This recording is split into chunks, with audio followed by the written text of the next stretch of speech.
सुप्रभात। कक्षा 6 की संस्कृत की कक्षा में आपका स्वागत है। कक्षा 6 के चतुर्थ पाठ विद्यालय है के शेष रहे भाग का आज हम अध्ययन करते हैं। यहाँ शिक्षक छात्राओं के साथ संस्कृत में वार्तालाप कर रही है, उसका आज हम यहाँ पर हिंदी अनुवाद देखेंगे। शिक्षिका छात्राओं से अनेक प्रश्न करती हैं संस्कृत में और छात्राएं संस्कृत में ही उसका उत्तर शिक्षिका को दे रही हैं। तो इन पंक्तियों का हिंदी अर्थ समझते हैं। शिक्षिका कहती है छात्रा, हे छात्राओं। यूयम का अर्थ होता है तुम सब, बहुवचन में आया है यूयम। तुम सब किम क्या कुरुत कर रही हो, तुम सब क्या कर रही हो। तो छात्राएं उत्तर देती हैं आचार्य, हे आचार्या। वयम का अर्थ होता है हम सब। गच्छामः जा रही हैं। गच्छामः भी बहुवचन में ही प्रयुक्त हुआ है क्योंकि वयम बहुवचन में आया है। यहाँ पर ध्यान रखने योग्य बात यह है कि कर्ता जिस वचन में प्रयुक्त होता है क्रिया भी उसी वचन में ही प्रयुक्त होती है। वयम बहुवचन में आया है इसलिए गच्छामः भी बहुवचन में ही है। आगे शिक्षिका कहती है यूयम, तुम सब कुत्र कहाँ गच्छथ जा रही हो, तुम सब कहाँ जा रही हो। तो छात्रा कहती है वयम, हम सब सभागारम, सभागार में। सभागार उस स्थान को कहते हैं जहाँ पर सभी समूह में एकत्रित होकर किसी कार्य को करते हैं, जैसे प्रार्थना करते हैं, गणतंत्र दिवस या स्वतंत्रता दिवस मनाते हैं, उस स्थान को सभागार के नाम से जाना जाता है। गच्छामः जा रही हैं, हम सब सभागार में जा रही हैं। शिक्षिका कहती है युष्माकम, तुम सब। युष्माकम का अर्थ होगा तुम्हारा। पुस्तकानि, पुस्तकें। तुम्हारी पुस्तकें कुत्र कहाँ संति हैं। तुम्हारा युष्माकम का अर्थ होगा तुम्हारा या तुम्हारी।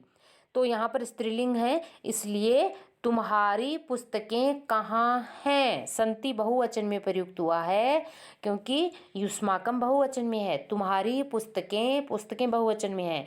तुम्हारी पुस्तकें कहाँ हैं। तो छात्राएं उत्तर देती हैं अस्माकम। अस्माकम षष्ठी विभक्ति बहुवचन का है।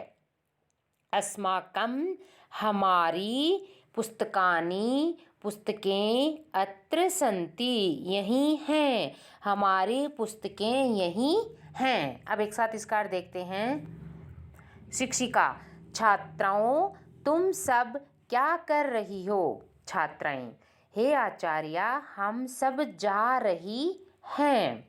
शिक्षिका, तुम सब कहाँ जा रही हो। छात्रा, हम सब सभागार में जा रही हैं।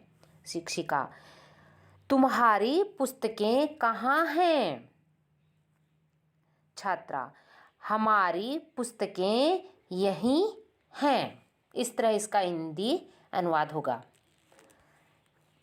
आगे देखिए, इसमें शिक्षक और दो छात्रों के मध्य वार्तालाप हो रहा है। संस्कृत में दो छात्रों के मध्य हो रहा है तो यहाँ पर हम द्विवचन के प्रयोग को समझेंगे। ऊपर वाले जो पैराग्राफ था उसमें हमने बहुवचन के प्रयोग को समझा था क्योंकि छात्राएं अनेक थी इसलिए। शिक्षक कहता है छात्रौ, छात्रौ द्विवचन में आया है। देखिए छात्रौ, एक है तो छात्र है, दो है तो छात्रौ। हे छात्रों, युवाम तुम दोनों। युवाम का अर्थ होगा तुम दोनों क्योंकि छात्रौ द्विवचन में है इसलिए युवाम का अर्थ होता है तुम दोनों। देखिए त्वम यानी तुम, युवाम तुम दोनों और यूयम का अर्थ होता है तुम सब। तो यहाँ पर युवाम का अर्थ होगा तुम दोनों। हे छात्रों तुम दोनों किम क्या कुरुथ कर रहे हो। कुरुथ है तुम दोनों क्या कर रहे हो। तो कुरुतः भी द्विवचन में ही प्रयुक्त हुआ है, क्योंकि यहाँ पर युवाम और छात्रों ये दोनों द्विवचन में हैं।